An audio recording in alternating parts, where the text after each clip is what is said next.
right, so section 1.2, graphs of functions.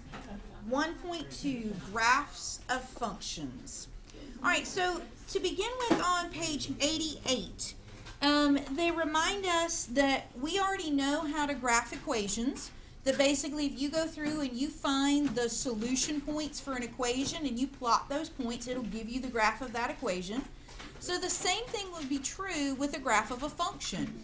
If you go through and you plug values in for x in your function and you get the output values for that function and you plot those ordered pairs, the input, the output, the domain, the range, the x, y, the independent variable, the dependent variable, if you plot those points, you would get the graph of your function. And we're going to think of f of x as y, because typically we say, y is a function of x, so f of x is equal to y. So for example number 1, they give me the graph of a function, and they ask me to find the domain and the range of that function, and then they ask me to do some function notation work as well. So let's start with domain and range. All right. If I'm going through and I'm trying to find the domain for this function, domain, remember, we're just talking about our x values or our input values. They're always graphed on the horizontal axis. So when I give this, I'm going to give it an interval notation. So I'm going to start over here and just move my way across that horizontal axis and look for what's the lowest value that I used for x and what's the highest value that I used for x, so I can put them in that interval notation. So I start over here and say, okay, the first value that I come to is right here at this -1. And the last value that I come to as I move across is right here at this +4. So my domain is going to be the values in between -1 and 4, because you'll notice we did use values all the way through there. There weren't any like holes or skips or gaps in our graph. You'll also notice that we had a closed dot over here with -1, so we're going to put a bracket with the -1. And we had an open dot over here at the +4, so we're going to use a parenthesis with the +4. So when we're looking for our domain, in section 1.1, they would give me an equation to find my domain. This is that multiple representation of functions and that multiple representation of information. And so in that case, this time they're going to give me a graph instead of an equation. All right? So to find our range, the range are our y values.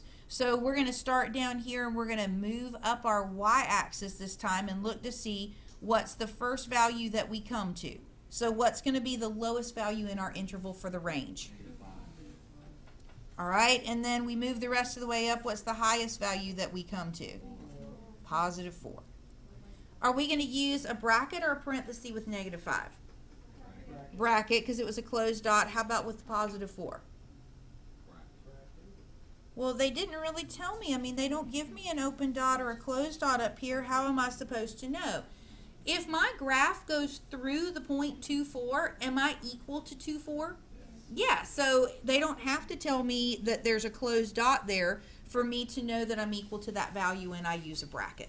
Now, if there had been an actual hole in the graph at that point, so that there was like an open dot there at 2,4, then, yeah, I would use a parenthesis there. But as long as I'm going through that point, then I'm going to be equal to it. All right?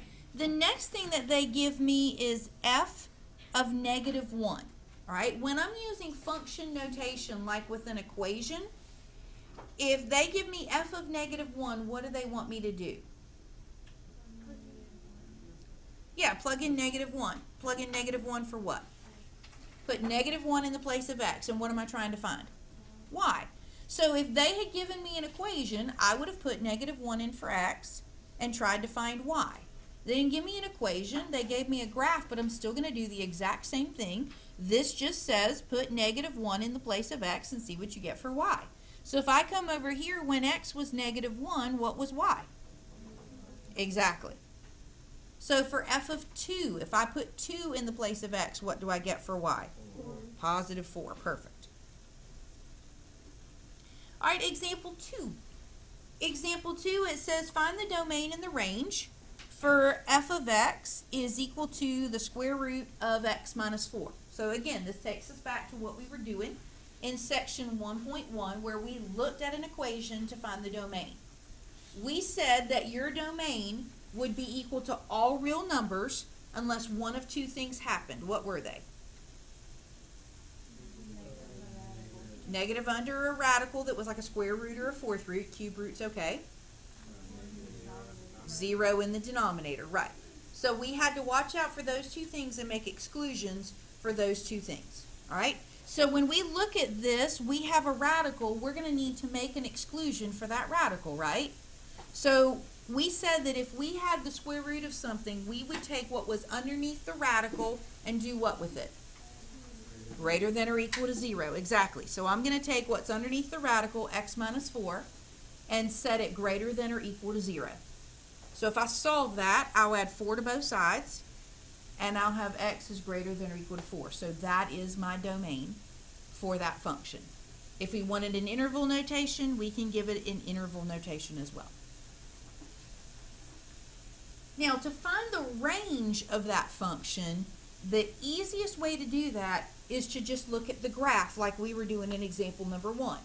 So I would take my graphing calculator and I would type in y is equal to the square root of x minus 4, and then I would look at that graph and do the same thing that we did a few minutes ago, where we would start at the bottom and we would work our way up and say, okay, what's the first y value that we come to? 0, right. And what's the last y value that we come to? Yeah, we never do. It's just going to keep going to infinity. So we could say then that y is greater than or equal to 0, or if we write it in interval notation, we could say 0 to infinity. Now, if you're looking at this and going, well, how does that go to infinity? I mean, how do you know that? Well, you could keep tracing along that graph and see where it's going and what it's doing. Or if you think about it a little bit, like, you know, if you take the square root of 1,000, you get 100, right? So if you take the square root of 100,000 or a million or a billion or a trillion, as x keeps getting bigger and bigger and bigger, you're still going to be able to take the square root of those values, and y is going to get bigger and bigger and bigger as well. Not as fast as x, but it is still going to get infinitely larger without bounds, so we could say that it goes to infinity. All right? Now, something that you'll notice about this is that if we're writing this out, like we're not giving it an interval notation, if we're writing it out, it's extremely important that we say y is greater than or equal to 0 instead of x is greater than or equal to 0, because those are our range values. We're given y values instead. Now, on some problems, it's also possible to figure out what your range is without graphing it, but that's not on every problem. On this one, though, we could use common sense and figure out what our range is. Because if you think about it, range is just your output. It's your answer. So if you think about your input and what you put into this function, sometimes you can figure out what your output would have to be. Here's what I'm talking about. We had already said that when you are working with a radical, that your domain, what's underneath the radical, can be positive or it can be 0. That's why we take what's underneath the radical and we set it greater than or equal to 0. You can't take the square root of a negative number. You can only take the square root of a positive number or 0, right? So your input is either a positive number or 0. If you take the square root of a positive number, what do you get? A positive number. If you take the square root of 0, what do you get? So your only possible outcomes are 0 and positive numbers, right? So again, your range then would be that it could be positive or 0. So y is greater than or equal to 0. So sometimes you can use logic or common sense to figure it out. For our domain, when it comes to a test and a quiz, I should be able to give you the equation without giving you a way to graph it, and you be able to just look at that equation and tell me the domain. Because that goes back to your domain is going to be all real numbers unless you have 0 in the denominator or a negative under the square root, and we already know how to deal with those things. However, if I ask you to find the range, I will always put it on a test or a quiz where you do have your graphing calculator, so that if you wanted to graph it to find that domain or range, you could. Okay? So domain and range will be with a graphing calculator, but I may ask you domain without a graphing calculator, just using the equation. All right, then in the middle of page 89, they give us vertical line test. We've already talked about vertical line test before, but what does your vertical line test tell you? If something is a function, right.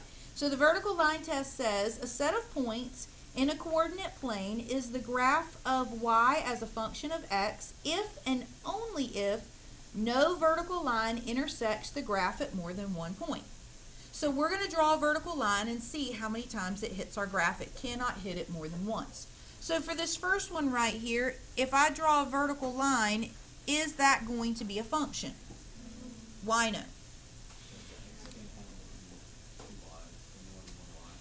Okay, it hits the graph in more than one spot. It hits it in two spots.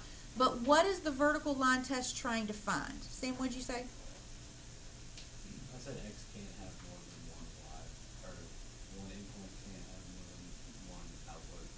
Okay, so what that vertical line test is looking for is two x values the same, right?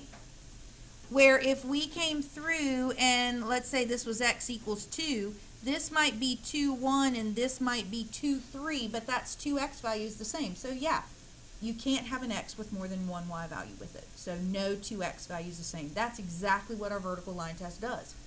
It checks to make sure there are no two x values the same. All right, so what about the next one? If we go through and draw vertical lines, is that a function or not? Yeah, no problem there. I don't hit my graph in more than one spot, so yes, that's a function. How about the next one? Well, what about this part right here in the middle where it doesn't hit the graph at all? That's not more than one, exactly. The definition says it cannot intersect the graph at more than one point. It doesn't say it has to intersect it at all. It's okay to not have an x value at all. I just can't have two of them that are the same. So yes, that is still a function. All right, then over on page 90, they talk to us about increasing and decreasing functions and constant functions. Now, I have no doubt that you can look at a graph and go, okay, it's going down there, so that's decreasing. It's going up there, so that's increasing, and it's staying the same there, so that's constant. Yeah, absolutely, we can do that.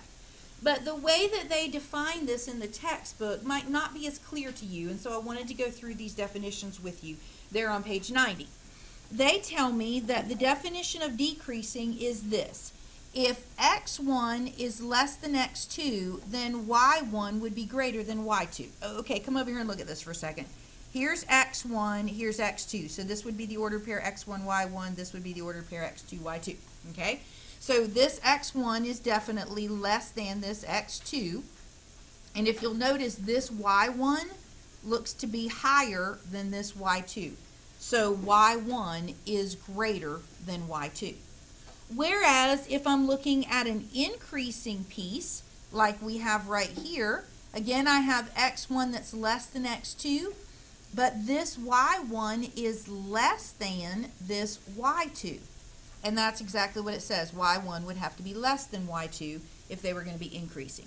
If they're going to be constant, then it doesn't matter where you identify x1 and x2. They could be anywhere in here. x1 doesn't have to be less than x2, but the y values have to be equal to each other at any point in that region that you're calling constant. Okay? So they give me a function in example number 4, and they ask me to tell where this function is increasing, decreasing, and constant. Here's the key. You are going to give the x values. Yes, we look at the y values to see, is it going up or is it going down or is it staying the same?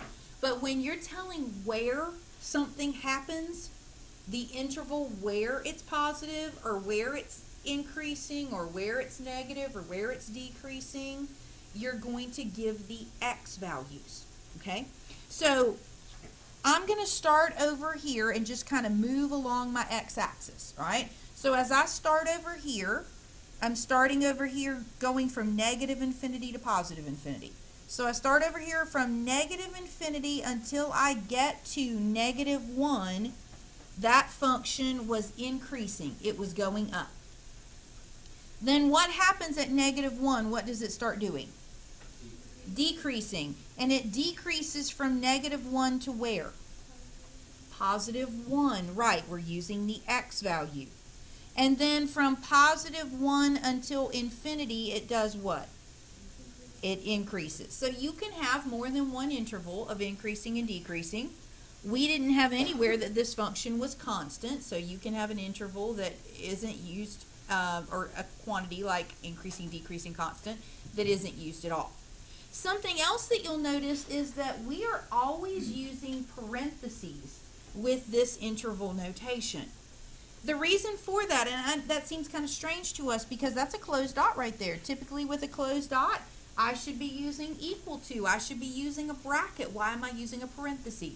Well, if I say that I'm going to use a bracket right here with the negative 1 and a bracket right here with the negative 1, then I've just said that my function is both increasing and decreasing at the same time at negative 1. But that's not possible. Negative 1 is just where it changes from increasing to decreasing. It's not doing either one while it's there. So we will always use parentheses with this, even though these are closed dots and even though typically that would mean to use a bracket. All right, look at the next one. For the next one, we're going to start over here at negative infinity and we're going to go to where? To 0, right. So from negative infinity to 0, it was going up, it was increasing. Then what does it start doing?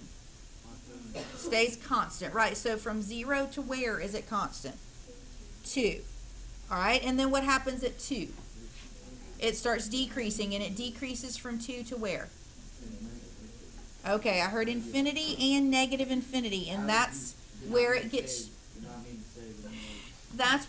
tricky for us because we look at it and it looks like it's going to negative infinity. But remember that we're looking at the x values. So we're saying that as we go from 2 to positive infinity, I don't care what the y value is doing, I'm giving intervals for my x values. So from 2 to infinity, that would be decreasing. Okay? All right, then over on page 91, they talk to us about finding relative maximums and minimums. Relative maximums and minimums. Now, if I'm looking back at this example that we had right here, we were increasing up to negative 1, and then we were decreasing as we moved away from negative 1. So that would mean that relative to what is around it, that is the highest point of this function. That's exactly what they're talking about when they talk about a relative maximum. It may not be the maximum value as the function. It's definitely not going to be for this one. If you'll notice, these values over here are going off to infinity. There are definitely going to be values on this function that are higher than this point right here. But relative to what's around it, it would be a relative maximum. In calculus, sometimes we call that a local maximum as well, where we're saying, okay, if you're looking at just what's right there around it, according to its locale, it's the maximum value. Same idea here for this guy. For this guy, it's the lowest value for what is relative around it. It's not the lowest value for the whole function, but it would be a relative or a local minimum. Now, with parabolas, if you have, for instance, example number 5, they said use a graphing utility to find the relative minimum of the function. I wouldn't have to have a calculator to do that because it's a parabola. I know that on a parabola, the minimum occurs at its vertex. And I can find the vertex either by going halfway in between the two x-intercepts, and I already know how to find the x-intercepts by factoring or completing the square or quadratic formula, or I could do that negative b over 2a thing to find the x value of the vertex and plug it back in to find the y value. So if I had a parabola, I could find the maximum or the minimum value without needing my calculator. But if I have something that looks like this function that we had here, the maximum and the minimum do not have to occur halfway in between the x-intercepts. As a matter of fact, they won't occur halfway between the x-intercepts. I will learn a method in calculus for how to find those values, but at this point, the only thing that we can do is to do those on my calculator. So grab your graphing calculator if you would, and let's look at example 6, since that's one of those that I could not do by hand, that I would have to have a calculator to do, at this stage anyway.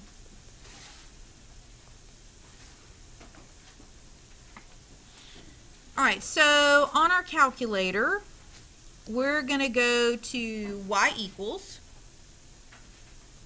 and we're going to type in the equation that we have in example 6.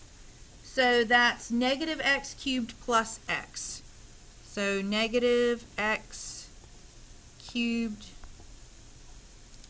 plus x.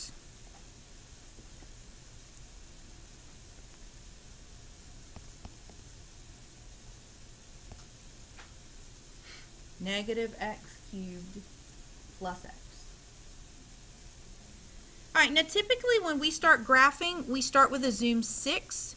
That's the one that's kind of like the 10s all the way around. That's our zoom standard. And I can't really see what's going on here with a zoom 6. So instead, I'm going to opt to go back to a zoom 4. That just gives me a little closer view, that zoom decimal.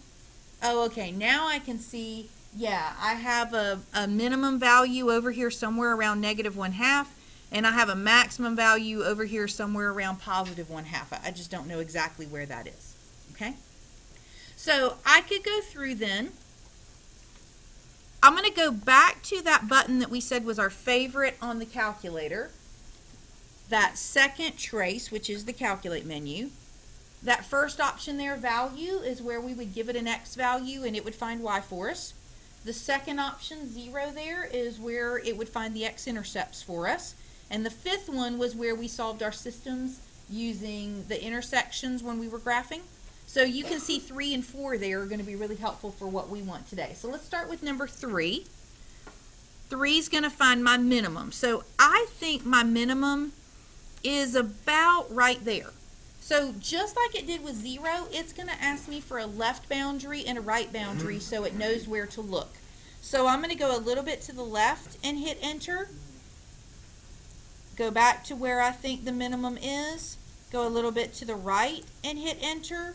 And you'll notice just like it did with the zeros, it's put the little arrowheads up here where it will only look in between those two arrowheads to find the minimum value in between them. So I can go back to about where I think it is and hit enter for my guess, and it will give me that precise value. Now, if you'll notice, I have an x-intercept at -1 and I have an x-intercept at 0. Halfway in between there would have been negative 1/2. That is not where this minimum is. Okay? So I can't assume that it'll be halfway between the x-intercepts if it's not a quadratic, if it's not a parabola. When you go to give your answer for a maximum or a minimum, you either need to give the whole ordered pair or you need to give the y value. If you give the x value, it's wrong. Let me say that again. When you're finding a maximum or a minimum, you either need to give the whole ordered pair or you need to give the y value. If you give the x value, it's wrong. X tells where that maximum or minimum occurs. So when it's telling me that the x value is -0.5773, that's telling me where it is, but that's not the actual minimum value. The minimum value is the y value. It's how far down this thing has gone. And so the minimum value would be -0.3849002. Okay? So now let's go back and find the maximum for this one. So we'll go back to second trace, which is that calculate menu. And this time we want to choose number 4, which is maximum. I think my maximum is about here. So I'm going to go a little bit to the left and hit enter. A little bit to the right and hit enter. Back to where I think it is and guess. And it will verify for me precisely what that maximum is. Okay. So that's how we can find the maximums and the minimums on our calculator. So examples 5 and 6 we would do on our calculator. All right, then over on the top of 93, we talked previously about a piecewise defined function, what it is, and how we plug values into the pieces of that function. But we want to look at how you could graph a piecewise defined function, all right? And so on the top of 93, they give us an example of a piecewise defined, and specifically they give me something called a step function. It's the greatest integer function. When you see the greatest integer function, it's usually written as an x with like 2 sets of braces around it. That's our greatest integer function. And what it stands for is the greatest integer less than or equal to x. Now, we've talked before about what an integer is. Remember when we made that that table that had all of the complex numbers on it, and we had the concentric circles, and we went through and we defined all the different types of numbers that we would encounter this year. So when they tell me that it is an integer, what does that mean? Positive, negative, fraction, decimal, whole number, what is that? What? Yes, negative and positive whole numbers, which does include 0, okay? So we're saying, what is the largest whole number, positive or negative, what is the largest whole number that's less than or equal to the number that we give you for x? So when they give me 2.1, what is the largest whole number less than or equal to that number? 2. If they give me 2.5, what is the largest whole number less than or equal to that number? 2, right. So it wouldn't matter what they give me, 2.1, 2.5, 2.9, 2.99999. If I start at 2 and go all the way up to 3, not including 3, every one of those values is going to go back to 2, right? What if they gave me 1.9, which literally would look like 1.9 with 2 sets of brackets around it, right? What would that go to? 1. What if they gave me negative 1.9? What would that go to? Negative 2. Nice. We have a tendency to think that if this goes to 1, then this should go to negative 1. But if we plot negative 1.9, the whole number that's less than or equal to that is negative 2. We have to kind of think backwards with negative numbers, so watch out for that. Okay, so here's what the graph of that function would look like. And it would continue to extend up this way and continue to extend down this way. I just chose a couple of these here in the center to look at. All of the values starting at 1 and going up to 2, not including 2, but going up to it, all of those go back to 1, right? If I had 1 or 1.5 or 1.9 or 1.99999, all of those, the whole number that is less than or equal to them is going to go back to 1. When I hit 2, then I jump up to 2, right? And 2, 2.1, 2.2, 2.3, 2.5, 2.9, any of those values are all going to go back to 2. When I hit 3, all the values between 3 and 4, not including 4, are all going to go back to 3, right? So we basically end up with all of these straight lines in a piecewise defined function where a function is defined as separate pieces. But see how they look like little stair steps? That's why this one is called a step function. Okay? So for tonight on our homework, we are looking at pages 96 to 97. Because we've only done the first half of this lesson, there are going to be some things that they ask you about on here that we haven't done yet. So please ignore anytime they tell you to tell whether it's even, odd, or neither. We haven't covered that yet. Additionally, if you want to play around with your challenge is just like example number 8, graphing a piecewise defined function. So you could look at example number 8 and play around with that on your note sheet if you wanted to before you tried that challenge problem, but that's where we're going to pick up tomorrow. So I just want you to play around with it a little bit tonight before I teach it to you tomorrow.